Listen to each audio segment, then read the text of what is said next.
আসসালামু আলাইকুম রহমতুল্লাহি ওবরকাত। প্রিয় ভিউয়ার্স, আজকে আবারও একটা ভানের কাজ নিয়ে হাজির হয়েছি। তো আজকে যে একটা ভানের কাজ দেখাবো, এটা সরাসরি আপনাদের আমি দেখাই দিব। এটা একটা রুগী কাজ দিছে, হালিমা আফা তার কাজটা করতেছি। সে লন্ডন থেকে একটা কাজ দিছে, 24 ঘন্টার ভিতরে সরাসরি তাকে ভান মেরে একবারে মেরে ফেলতে হবে। উনি যে রুগীর কাজটা দিছে, যে ব্যক্তির কাজটা দিছে, তাকে একবারে মেরে ফেলতে হবে। তো ভিউয়ার্স, আজকে আমি তার ওই কাজটা সরাসরি করব। যখন তো নদীর পাড়ে আইছি, তো চাইলাম যে আজকে আপনাদের এই কাজটা দেখাই দিই এবং শিখাই দিই একটা পরীক্ষিত কাজ। কারণ এটা আমার পরীক্ষিত কাজ, তো যেন আপনারা আপনাদের প্রয়োজনে কোনো কাজ থাকলে, কোনো ব্যক্তিকে ভান মারা থাকলে যেন আপনারা নিজেরাও করতে পারেন।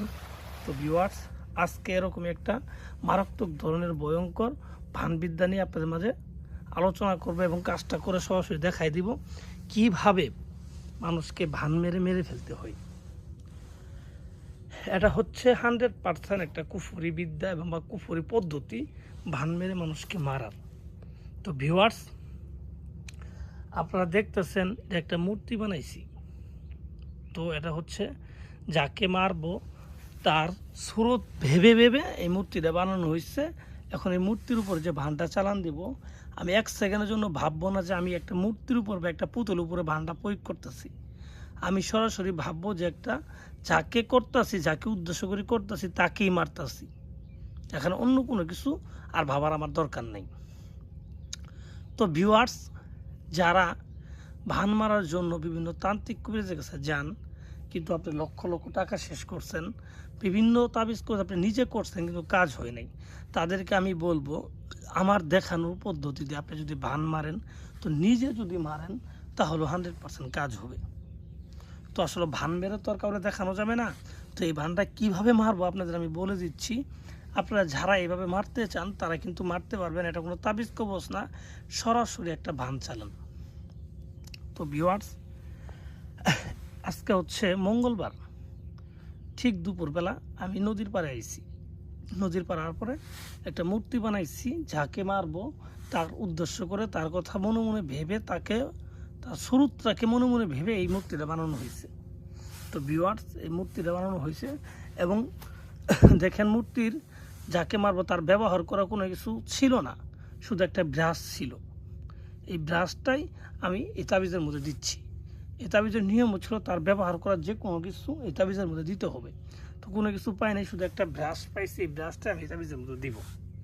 তো ভিউয়ার্স, তো ঠিক দুপুরবেলা নদীর পাড়ে এসে একটা মূর্তি বানাইবেন, আমিও বানাইছি। বানানোর পর এই মূর্তির ভিতরে একটা তাবিজ আছে, যে সাইডে যে তাবিজটা আমি দেখাই দিতেছি, এটা হচ্ছে এই তাবিজটা আপনি পূর্বে বাড়ি থেকে লিখে আনবেন। লিখে আনার পরে তার নাম, তার বাবার নাম লিখে দিবেন। লিখে এই মূর্তিটা যে লিখছেন, এই মূর্তিটার ভিতরে এই তাবিজটা দিছি, মূর্তির ভিতরে এই তাবিজটা দিছি। দেওয়ার পরে এইভাবে কলা পাতা বিছায়া, ঠিক আছে, এই মূর্তিটাকে এইভাবে রাখছি। রাখার পরে এখন 301 বার ওম নমঃ শিব, ওম নমঃ শিব এই জিনিসটা পাঠ করে এখানে 3টা ফু দিব। 3টা ফু দেওয়ার পরে আপনি দেখতেছেন এই ব্রাশটা আর এই হাড়গুলা এই তাবিজের মধ্যে দিছি। এগুলো হচ্ছে আপনার মরা খাসির, খাসি বলতে মরা বলতে যে ওই বলি দেওয়া হয়েছে, বলি দেওয়ার খাসির 2 পাশে চাপার হাড় আর কি, এই হাড়গুলো লাগবে। তো এইভাবে আমি মনে করেন বলি দেওয়া 2টা হাড় এভাবে দিয়ে দিছি, ঠিক আছে, দিয়ে রাখছি। এবং এখন মন্ত্রটা শুধু পড়বো, 301 বার মন্ত্রটা পড়বো। মন্ত্রটা পড়ার পরে এর উপরে ফু দিব, ঠিক আছে। আপনারা সেম যাকে মারবেন এইভাবে ফু দিবেন। এবং যখন এই মন্ত্রটা পড়বেন, মন্ত্রটা পড়ার সময় মনের মধ্যে এমন একটা ভাব থাকতে হবে যে ফু দেওয়ার সাথে সাথে সেই ব্যক্তি মারা যাবে, এরকম আপনার মনের ভিতরে ভাবনা থাকতে হবে। তো ভিউয়ার্স, তো এইভাবে মন্ত্রটা ফু দেওয়ার পরে আপনি আরেকটা এরকম পাতা দিয়ে এই জিনিসটা একবার ঢেকে দিবেন, এইভাবে ঢেকে দিবেন, এইভাবে ঢেকে দিবেন, ঠিক আছে।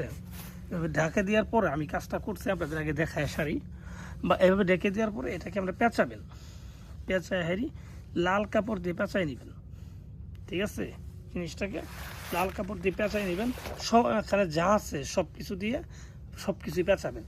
বড় একটা লাল কাপড় দিয়ে পেঁচায়, ঠিক আছে, এটাকে নিয়ে নদীর মধ্যে নিক্ষেপ করবেন। এবং নিক্ষেপ করে দেখবেন যে নদীর ভিতরে যেন না ভাসে। ওই জন্য এর ভিতরে দেখেন ভারী জাতীয় কিছু দিবেন, যে আমি এটা দিছি ভারী জাতীয়, যেন এই তাবিজটা মাটির ভিতরে মানে নদীর ভিতরে ডুবে যায়।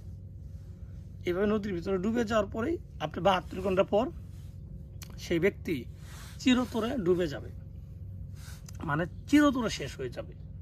এগুলা হচ্ছে বান মারার ভয়ঙ্কর পদ্ধতি, ঠিক আছে? এগুলো পরীক্ষিত, এগুলো কোনো ফাইজলিমি করা জিনিস না, এগুলো ঠাট্টা মস্কারি করা জিনিস না। তো যারা করতে চান এইভাবে করতে পারেন, ঠিক আছে? একদম পরীক্ষিত এগুলা।